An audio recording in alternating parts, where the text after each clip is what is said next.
soon as you wake up, your dreams just fly away. You seldom remember a single thing. Kristl in Belgium says, I wonder, how can we remember our dreams? Most of the time, when I wake up, the dream is gone. The previous night was a night containing many dreams. Hugs from Belgium. dreams come out of the subconscious mind. And the subconscious mind is supreme when you're sleeping.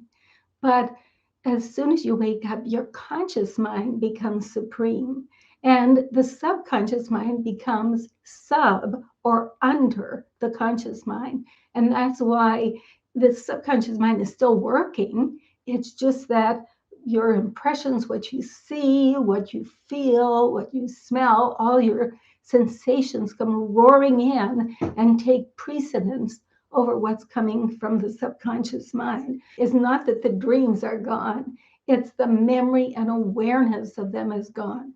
So, to remember your dreams, the most important thing is you have to have enough sleep, because studies have shown that throughout the night, that we don't dream all night long. We dream at various times through the night, and the dreams become longer and longer as the night goes by. And usually the dreams we have just before we wake up are the ones that are most significant and longest, up to an hour and a half in length. So if you only sleep like 4 hours, you're not even going to get to these dreams that are longer and deeper and full of information for you. So that's number one, get enough sleep. Number two, this is very helpful, and it is to have the intent before you go to bed to remember your dreams, to say to your subconscious mind, I want to remember my dreams. Now, you don't do this with pressure like, I need to remember my dreams. No, think of it in terms of, won't I be happy and grateful if I can remember my dreams? Because the subconscious mind, unlike the conscious mind can take pressure. The subconscious mind just floats away, it runs away. The subconscious mind is a softer, sort of easier going type of thinking, just as our dreams are not so focused. They're not so focused. So, the other thing that will help you to remember your dreams is to have a pen and paper or notebook beside you before you go to sleep. So you put the pen and paper beside you on your bedside table or somehow nearby.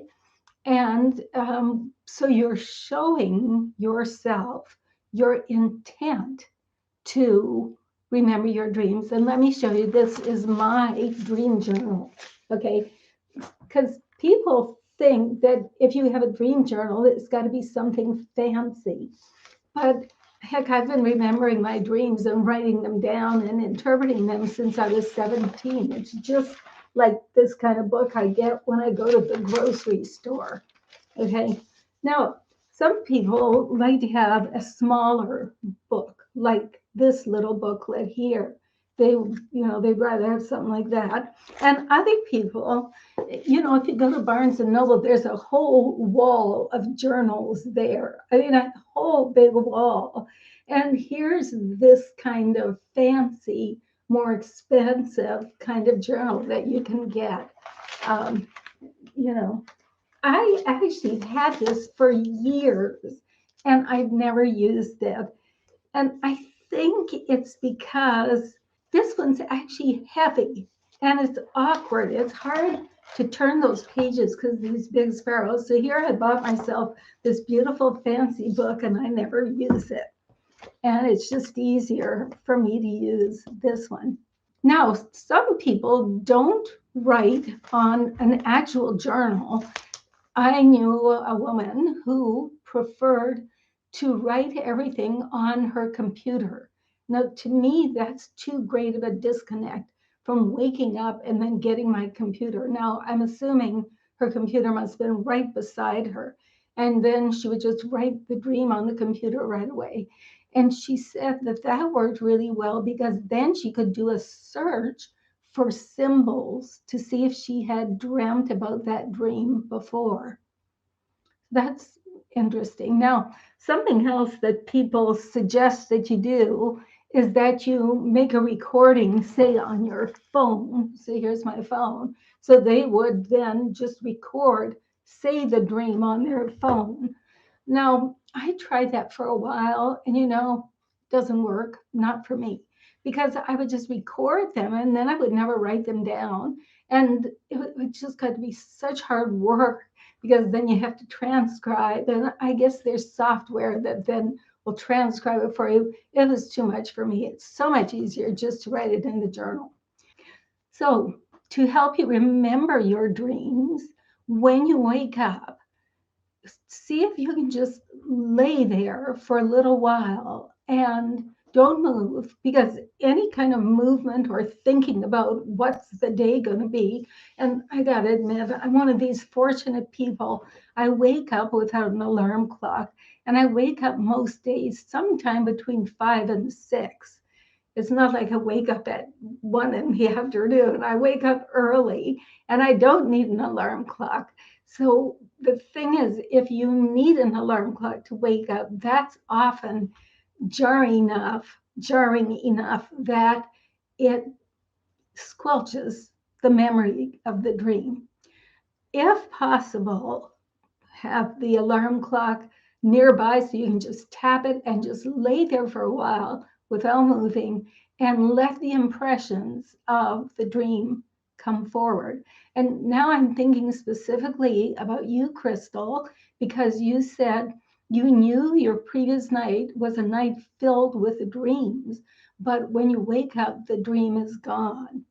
So, what I'm next going to suggest is, even if the dream is gone, so now you've woken up, you're laying there, you're letting whatever dream is there come forward and write down whatever comes. You might write down a feeling of contentment. You might write down the color blue. You might write down something about my mother. It might just be a tiny little thing. But what you're doing is starting this interaction between your subconscious mind and your conscious mind, where you're letting your minds and your subconscious mind with the dreams know that you're willing to work with it.